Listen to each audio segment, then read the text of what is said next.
Hey everyone, welcome back to the new video. So the problem is to solve LeetCode problem 2574, which is to find the left and right sum differences.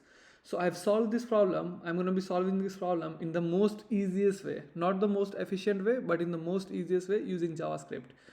And that is just going to help you how to solve the problem. And later on, we'll make it more efficient in later videos. So here we have been given a nums array, which is 10, 4, 8, 3, and we want to return an output array of the same length. Now in between what we have to do is they want us to see that if every index of I, the answer index, is basically left sum of index minus right sum of index.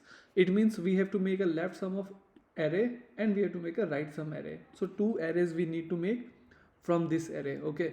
Now how do we make the left sum array? So we make the left sum array basically. We take every index and we add all the elements to the left hand side to it. For example, at 0 index, there is nothing to the left of this, right? So we're gonna add 0. Then when we are at index 1, then we have this 10 to it. So we'll add 10 to it. So you can say here 0, 10.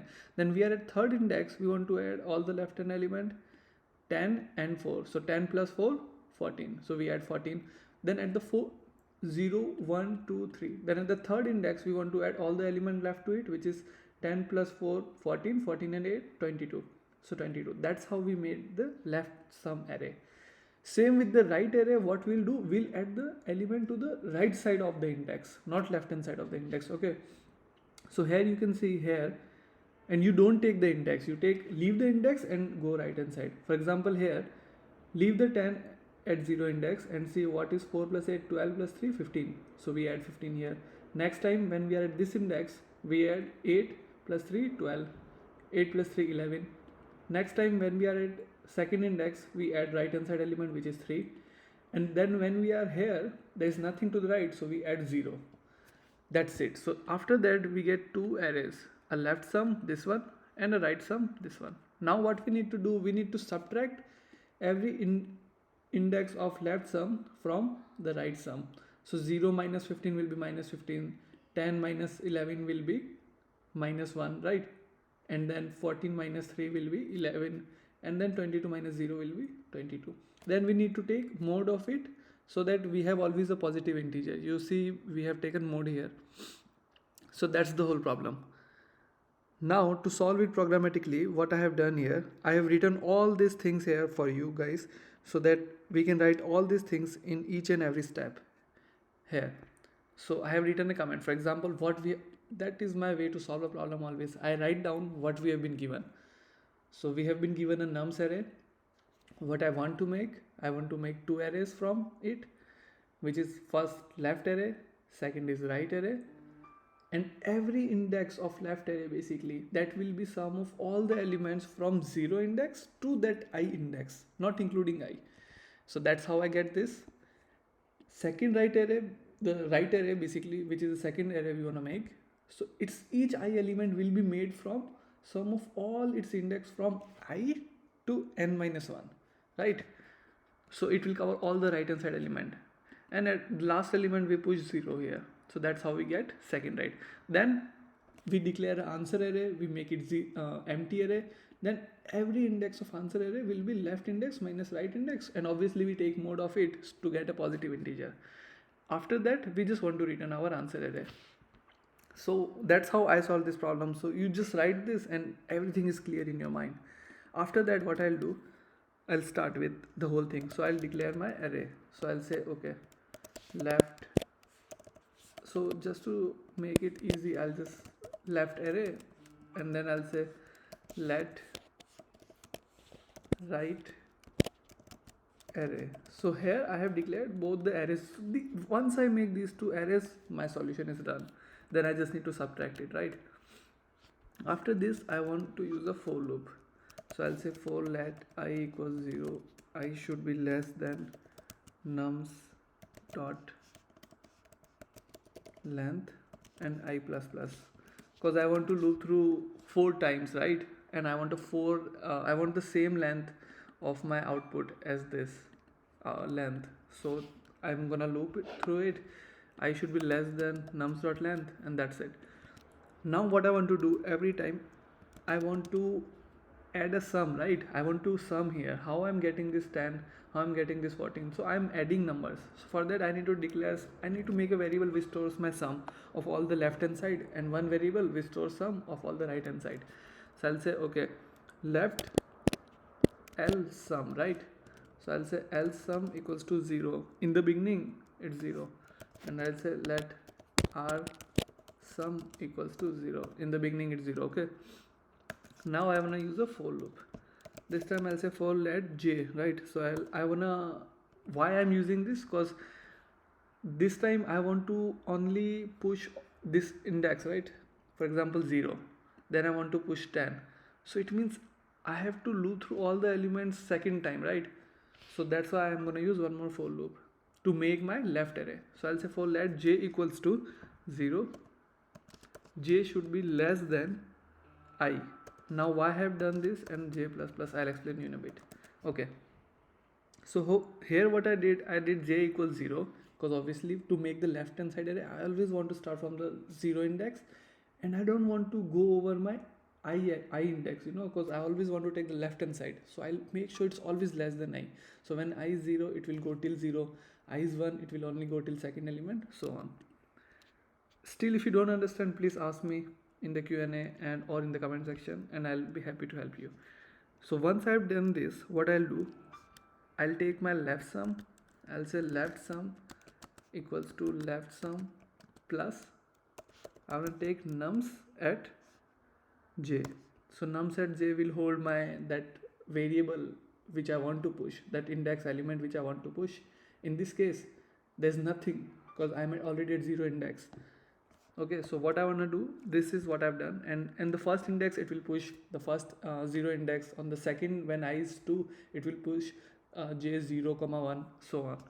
Once my whole this thing is done, every time basically I push through it, my this loop is completed for I equals 0, I equals 1. Every time what I want to do is I want to take my left array and start pushing into it. I'll say left array dot push this sum. I know the video is getting longer, but the problem is a bit harder, I think, and it's more lengthy problem. And then there is one case, the beginning case, where I want to make sure that it's 0. So I'll take this left array and I'll push 0 to it. So if I push, then it will make one more array, it will increase the length of the array. So I'll take the index, so left at 0, and I want to make it 0. That's just, I'm making sure. So once I've done this, now this for loop, I don't want to go still out of this for loop, right? This for loop makes my left hand side array. Now what I want to do, I want to make my right hand side of the array. So I'll use another for loop. I'll say for let k equals 0. I'll say for let k equals to not 0. So I'll say let k equals to I plus 1. Now I'll tell you why I have done this. Because right hand side consists of all the element which from that index to the right hand side of it. If I do it 0, then it will also take the left hand side, right? So I'll say I plus 1, and I don't want the index itself. So that's why I've done I plus 1, and I always want k to be less than nums dot length, obviously, and I want to increase my k by 1 every time. So once this is done, then what I want to do is I want to take my right sum and I want to add into it nums at k, I think, yeah. So see, now what it does is it gives me r sum every time, and once this step is done, it's pretty much easy. We just take the r array, we want to take that sum and we want to push it into this index of it. So we're going to take this sum and push it into this array. So I'll say r sum, r array dot push r sum, right? So after this is done, so see, now what we have at this point, once this whole for loop is completed, it has gone through the whole nums array. What I have got is, I have got this step. I have got my left array and I have got my right array as well. Now it's basic difference which I have to calculate using mode. So what I'll do is, after this I'll declare my answer array. So I'll do this, let answer equals to empty array, and then what I want to do is I want to go, also I want to make sure that my right array, right hand side, the last index is 0. So for just for safety, I'll take this right array at nums dot length minus 1 equals to 0. Okay, so once I've done this, now what? Now it's pretty much clear that I've got my both the arrays, and I just want to use a for loop and make my final array which I want to return. So I let p equals 0, p should be less than nums dot length and p plus plus. In this, what I want to do is I want to take that answer array which I declared, and I want to push every time. I'll just make it like this. So every time what I'll do at answer at p equals to, I'll take math.abs. So what math.abs does is it will always give me the positive number of the difference even though the numbers are negative, because here they say that you want a 0 index integer and you want to take always the mode here. So we want all the positive numbers. So I'll say math.abs and just take my left array,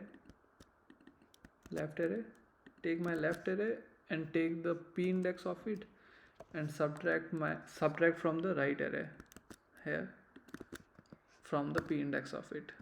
That's it. So once we have done this, I want to return my answer array, return answer. That's it. That's the whole solution. And now if I try to run it, it should be working fine. Let's see. Yes, and if we try to submit the solution, then yes, our solution is accepted. It beats 41% of the users with JavaScript, also beats 39% in case of memory. So see, we've got a good solution, and the problem can definitely be solved in an easier way. I'm saying we don't have not a good time complexity, not good space complexity, but the solution, my goal was to just make you solve this problem. Obviously now you can optimize this problem using better methods and better techniques. But thank you so much for watching this video, and I'll see you in the next video.